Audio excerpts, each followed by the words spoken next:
Retournement de situation dans la crise du Tigré, la capitale provinciale Mekele est repassée en main des rebelles et les autorités régionales en conflit avec Addis Abeba. Une véritable surprise pour le gouvernement éthiopien qui a immédiatement ordonné un cessez-le-feu unilatéral après plusieurs mois de tensions et d'affrontements. Nous demandons au nom du Tigré et de tous les peuples qui veulent la paix au gouvernement fédéral un cessez-le-feu basé sur l'humanisme de façon à empêcher d'autres dommages afin qu'il soit possible pour les gens de trouver un répit et de faire partie de la solution. Pas sûr que cet appel soit entendu. Les rebelles qui poursuivent leur progression appellent à chasser ceux qu'ils considèrent comme des ennemis de cette région du nord de l'Éthiopie en guerre depuis bientôt 8 mois.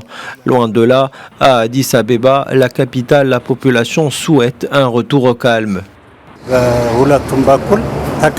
L'armée fédérale et le TPLF doivent résoudre leurs problèmes sans affrontement et de manière démocratique. Le TPLF a réussi à prendre Mekele, mais je pense qu'il ne doit pas en profiter pour allumer une guerre et déstabiliser les populations.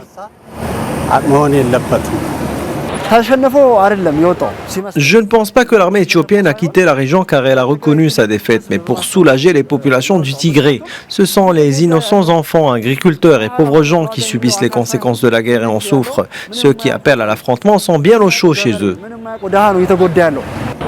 Mekele était sous le contrôle de l'armée fédérale depuis le 28 novembre dernier, 3 semaines après le lancement par le Premier ministre Abiy Ahmed, prix Nobel de la paix 2019, d'une offensive pour renverser les autorités issues du Front de libération du peuple du Tigré.